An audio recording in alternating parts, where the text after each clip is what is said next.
Welcome to the Healing Center Conversations podcast, where we create space for conversations that heal. I'm your host, Dr. Byron McClure, a nationally certified school psychologist. I, along with our special guests, will give you insight to promote collective healing by putting people first. Through weekly conversations with educators, psychologists, and healers, we'll discuss ways to heal, thrive, and live your best life. This is the Healing Center Conversations podcast.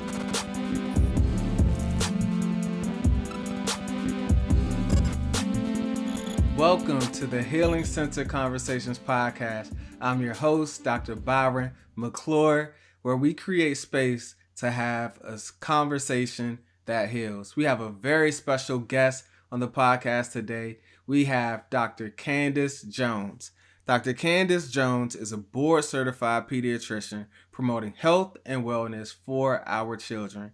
Dr. Jones, welcome to the Healing Center Conversations podcast. Good to have you. Oh, thank you so much. It's so great to be here. I'm looking forward to our conversation. Absolutely, absolutely. So as we get into it, I read somewhere where you always dreamed of being a doctor. I'm interested to know, how did you make that childhood dream of yours actually come true? I love when people check me out beforehand, right? That's the fun part. So, like what you probably read, family members can tell people that ask about me that as early as 4 or 5 years old, I declared I wanted to be a doctor. And so they always remind me of that when I go back to my hometown and how I used to tell everybody that.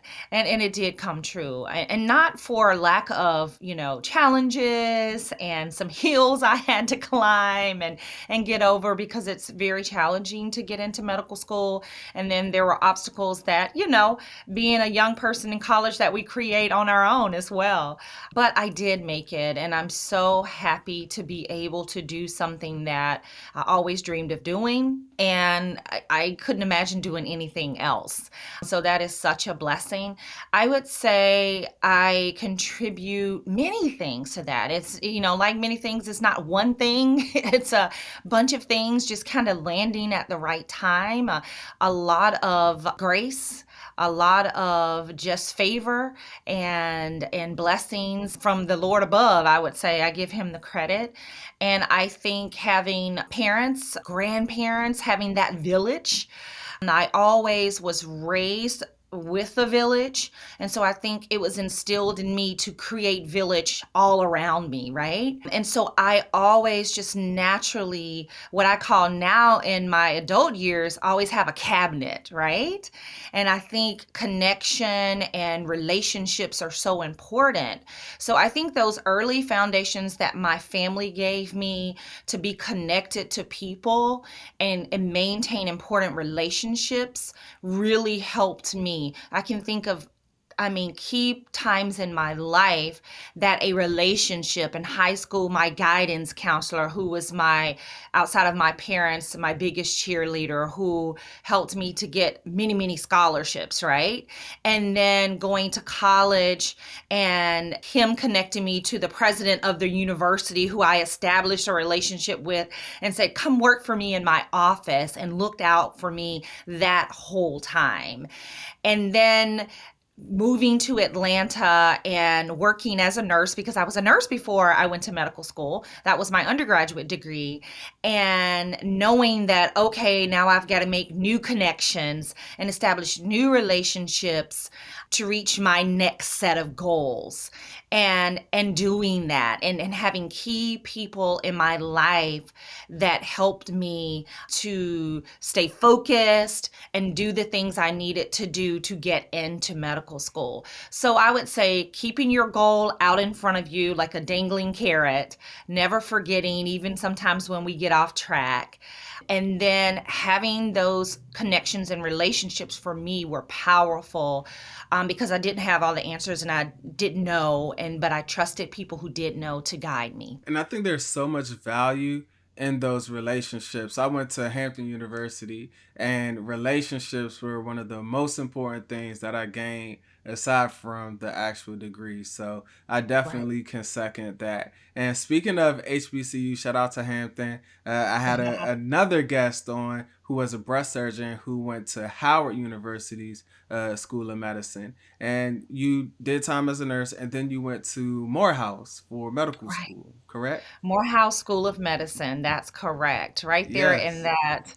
Whew, I mean, even though Morehouse School of Medicine is really tucked in by itself, just that whole energy of Spelman, Morehouse College just being right there, it's palpable.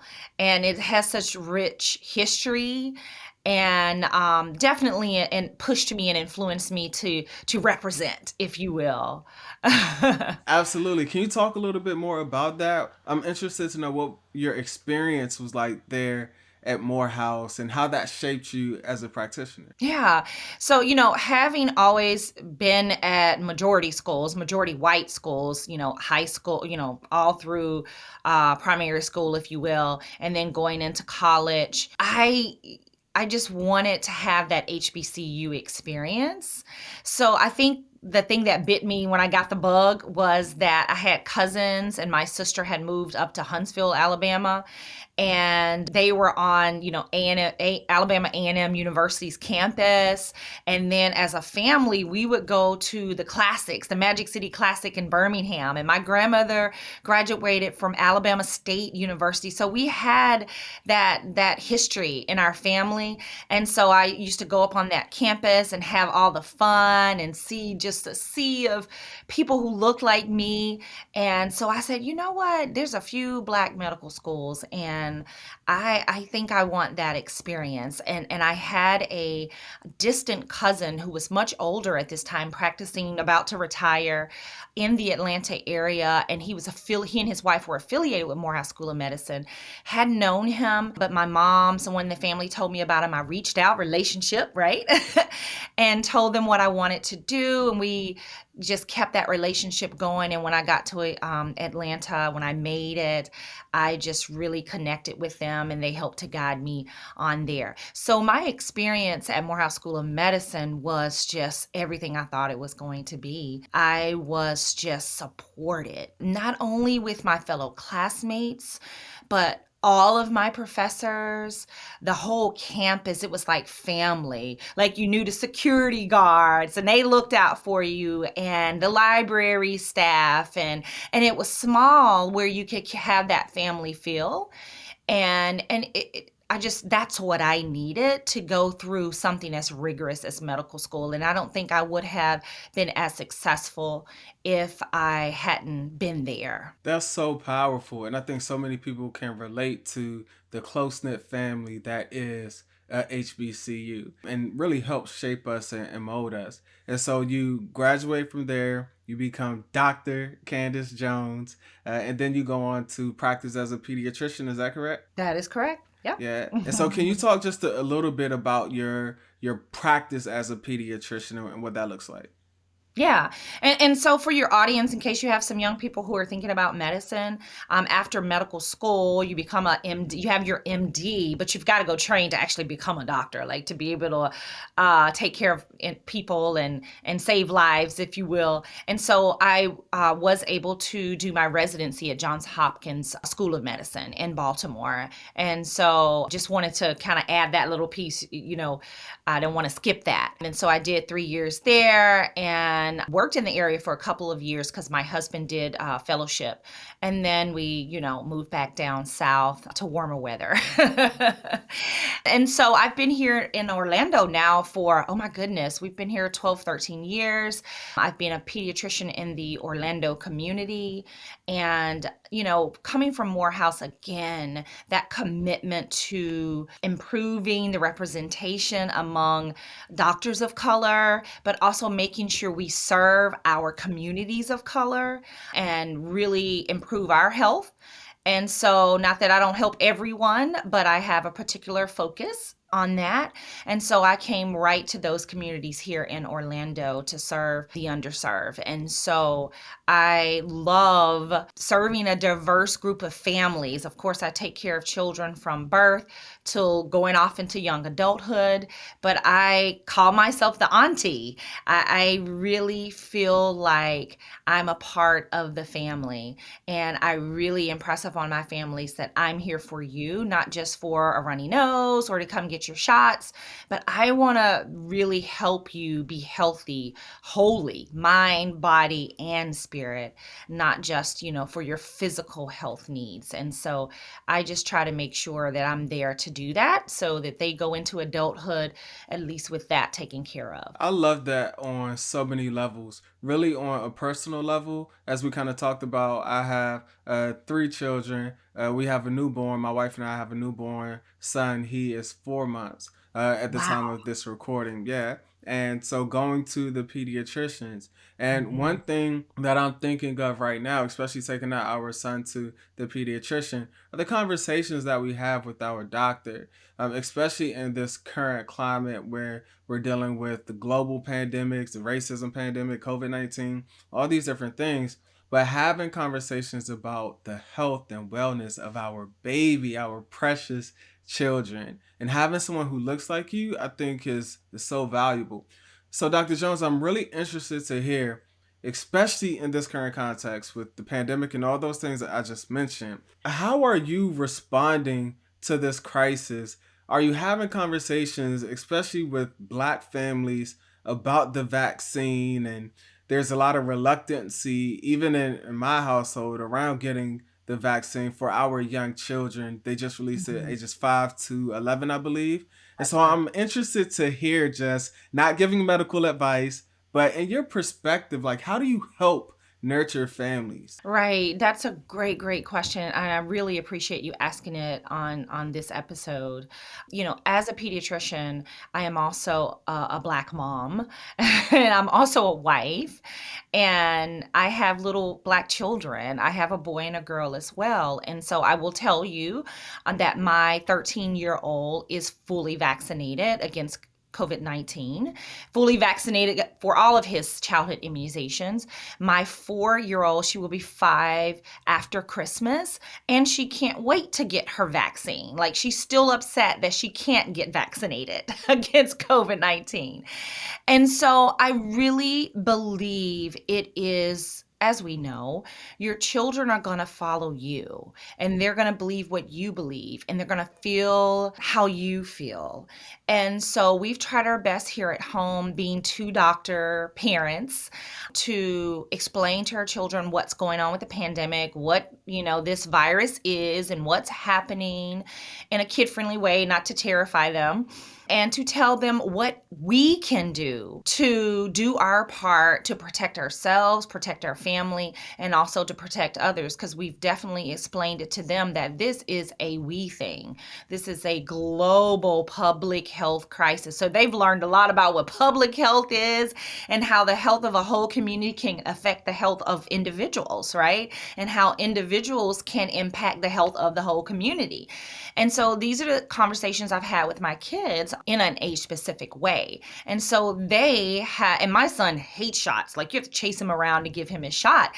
But he sat there like a big boy and said, hey, I'm doing this to protect my family, but I'm also doing this to protect others, because I want to kind of help build that herd immunity, if you will. And so I'm a pediatrician, so none of this should be surprising to hear coming from me, because I believe in science. I believe in vaccines. They're safe, they're effective, and they save lives. And this vaccine, although it has come about differently, is slightly different than what we're used to. And just the whole climate around it has been so toxic and confusing. And so I understand parents' hesitancy. But the strongest thing that I could say is giving you that story. I would not encourage any of my families to give this vaccine or any vaccine to their children that I wouldn't in turn give to mine. And so that is the strongest testimony that I can give. My son has done well. We have all done well. I've done pretty well with encouraging all my family, extended family, to get vaccinated. I only have 2 sisters that have held out. So we all have that. And so where I start, I think was your original question, is just asking the question of, when I'm sitting before a family, have you been vaccinated against COVID-19? And if it's yes, good, let me document that. If it's no, then do you mind sharing why, or do you have any concerns? If there's any questions, I can answer for you. And then there are families that are waiting literally for me to have it available because they want their vaccines given with their trusted pediatrician. And so we've seen a little bump up in intake because we now have it for the 12 and up and also the 5 to 11. So I think it's, like I said, again, multiple things that play into it. And about half and half, probably, once we have that conversation, they understand, or they think about it, or they go ahead and get it. I do have those parents that even when I bring up COVID-19, it's like, no, what? I can't believe you asking me that. No, I'm not getting that. And I'm like, well, why not? And they just get mad and upset, and I don't even want to talk about it. I'm like, well, okay, well, first, why are you so upset? We should be able to have a conversation. So that worries me that you can't even have a conversation, that you probably should, but you've got this barrier up. And so I leave it at that. I'm here, but I don't want this to be an argument. I'm not doing that. I was wondering how the climate is, especially you as a medical doctor who believes in science in Florida, with the political climate and everything that's going on. There's been backlash or resistance, or if it's just really manufactured by the media and it's really not that bad. Oh, it's absolutely nuts. It's absolutely nuts, in my opinion. Of course, there is the media piece. I'm not so against the media. I think they're reporting what's kind of going on, but of course, it can be one-sided because we go after the stories that that seem to be big, and maybe we miss out on some of the everyday things. I feel like they could be more balanced, right, in the reporting. But I do think that it is hugely a political issue here in Florida, and it should not be. This should not be about politics, but it is clearly divided along political lines. I think in the Black community, it's slightly different because we have a historical distrust. We have been historically abused in the medical community, as in all other areas of the community. And so many of us know that history, and also that history has been weaponized to encourage us not to be vaccinated too. And so there's several elements there. But what I can say on that is, if you truly want to quote the Tuskegee story, what happened with syphilis, you need to understand that was a matter of withholding treatment. Okay? And this is not a matter of withholding treatment. This is a matter of giving everyone the treatment. Okay? And it's not just, let's just give this shot to Black people. No, this is a global pandemic. We want everybody to get the shot. So it's not the same thing. And so be careful when you say that stuff, but it is being used to weaponize people not getting the vaccine. So we have to be clear and really get credible information when we go doing our quote unquote research. And I just really believe your trusted pediatrician is the best place to go when it comes to considering getting your children vaccinated. Also, other sources, healthychildren.org, cdc.gov, the Johns Hopkins site is pretty good as well. There are a lot of credible information out there that shares the stats of what's going on with COVID. Accurate, not your state base, which can be politically influenced. Because I don't look at Florida stats to determine how something is going, because I know that there is some political meddling going on in those data collection. And I like how you said families should have that conversation with their trusted pediatrician. And I'm happy that you're having these conversations, even the difficult ones when people are resistant. You're having those conversations, and you are doing amazing work in a state that is super politically charged down there in Florida as a pediatrician. You go by a pediatrician, but you also go by a mediatrician. What is a mediatrician? Oh my goodness. That is just something I made up for myself. It's so funny. And it really caught on because people are like, oh, I love that, Mediatrician. So just to give you a little background, I just felt like I'm a pediatrician. I do a lot of social media. I try to. There's many of us that do it, obviously. But I like to, spread kid health information, right? Try to counteract some of this disinformation. I've been doing that before the pandemic. And so I just thought, when I come up with all these hashtags, I go, oh, I'm a pediatrician, but I'm also a mediatrician. Okay, mediatrician. So I just kind of came up with that. And then, at some point I did kind of like, am I the first person that ever said this? I find that to be weird. No. So there is someone who has the tag at Mediatrician. So they started it long before me, but I just thought it was really neat to be a pediatrician who does health media and just kind of marry the words. And with the American Academy of Pediatrics, the pediatricians are called Twittiatricians on Twitter. So there's a lot of little play on those words. I love it. I love the creativity there. It's really, really awesome. And I think that goes to show that you are doing exceptional work. And part of that exceptional work, you have a new book release. Right? And I want to talk about that. High Five Discipline, Positive Parenting for Happy, Healthy, Well-Behaved Kids. Share a little bit about this new book that you have. Yes, thank you for letting me do that. I'm really excited about this book. It just became available December 1st, so you can get it. You can go to shop.aap.org. You can go to my Amazon author page. You can go to my website, drcandicemd.com. Many other, pretty much everywhere you can get books, Target, a lot of them. You can just search it and it should come up. I'm so happy because I was able to write this with the American Academy of Pediatrics, their AAP publishing house. And so that makes me feel good that it has been vetted out the wazoo, like so much peer review and so many minds coming together to make sure that we're getting families the evidence-based best information and advice around positive parenting and discipline. And that makes me feel so good. I'm literally standing on the shoulders of giants who have done child behavior and all of these things. So I appreciate being able to put this project together. But first, people ask me, what is positive parenting? And it is approach to just parent your kids in a way or discipline your kids in a way that supports their overall health and development. So everything you decide to do with your kids around discipline and parenting, it should be with their health and well-being and their developmental age in mind. We don't just do knee-jerk things that we were taught to do. We really got to think this thing through. So that's positive parenting.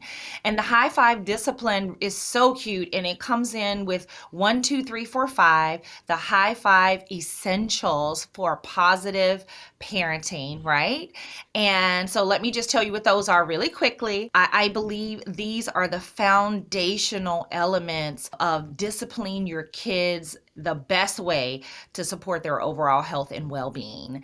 And so if you start here and build from there, you'll be doing great. And I'm not telling you what to do. It's just kind of like a foundational thing, and you have the ability to put your flavor on it, right? And so number 1 is knowledge of child development and parenting skills.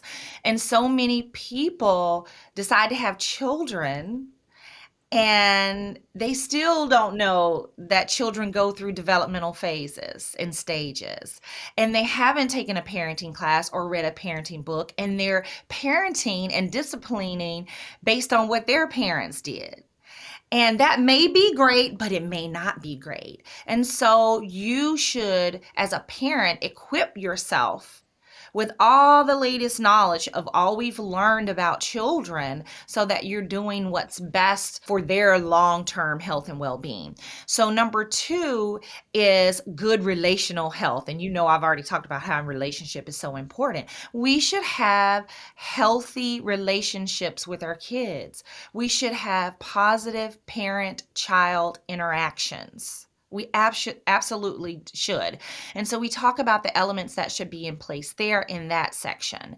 And then next is how we encourage good behavior. And so we literally cannot make our kids do anything. And I know people are like, what? When they're young, you can force them, you can physically force them. But as they grow, they have to choose what they're going to do. You're not with them all the time. And they get to choose if they're going to behave or not, or what they're going to do. And so we have to start to instill early things that encourage, that promote, that support good behavior, appropriate behavior. And so those first 3 things, we do more of that than anything. Now, kids are going to misbehave. And so the 4th is what we do to correct and to discourage inappropriate behaviors or poor choices, okay? Because we all make them and kids will make them too. And that's a part of learning. And so how do we do that in a positive way that's not harmful to them, that doesn't hurt them or impede their development, if you will? And so I just throw this out there, spanking is not it. Right? We're really trying to discourage that, and shaming and putting them down and those types of old school things is not it. We have to find other ways. And so I try to give parents alternatives, because if they don't have alternatives, what are they going to do? Right? And then the last one is managing the environment. It is very important too, because I said something that you can't control your child, but you can control your environment. And so we as parents can be proactive enough to set our kids up for success, to set things in motion in a way that they automatically, it's easier for them to choose to behave. And so that's managing ourselves and our environment and how we set things up with our kids, like structure and routine and rules and get up checklist and a bedtime routine and house chores, things that we can do that teach them how to live this life and be successful. And I'm going to be in line to get my own copy of that book for my children, and I'll get a copy for my brothers as well for their children too. Dr. Jones, as we come to a close, I want to know, what does healing mean to you? Oh man. Whew. I know I talk forever, but when I think about healing as a pediatrician, as a doctor, I always have to go back to the medicine. And so if you have a cut on your arm and as it starts to heal, it starts to close in, it may itch a little bit, you get a scab, but you're healing. We can see the physical manifestations of that healing, right? If you take care of it, when you get the cut, if you recognize that you've been wounded, right? And then you go clean it. And then you go put a little ointment on it to keep it from getting infected. And then you might put a Band-Aid on it or just keep an eye on it. And you see it heal because you've done what you needed to do. To me, that's what healing is in our heart, in our soul, in our mind. It is a process. Number 1, because everything I just said is definitely a process. It might be a week process depending on where that cut is, or maybe 2 weeks. But within ourselves, when we are hurt, when we're traumatized, when we have emotional wounds, we have to recognize that. So many people don't recognize it in a way that empowers them to start the healing process. They may recognize it, but they may brush it under the rug. They may do things that allow that wound to fester. If you got a cut here and you never clean it, never apply ointment, never take care of it, it's going to get infected, it's going to get worse, you may get sicker. And so we have to recognize that the wound is there. We have to clean it out. We have to take care of it. If we have to go get some help through a therapist or the doctor or whatever, and we need some medicine for it, to put on that wound to help it heal, whatever we need to do to go through the process and heal it up. And now I had so many scratches, I don't even see them anymore. They're gone. right? And so some wounds may never be gone, but we still have to heal, or they get worse, or they fester, or they do damage, more damage. And so it's best to heal. So it's a process of just repairing wounds. It's a process of fixing what's broken. And I think doing that is getting the support, having the relationships, and giving it tender, loving care is how you can heal. That's powerful.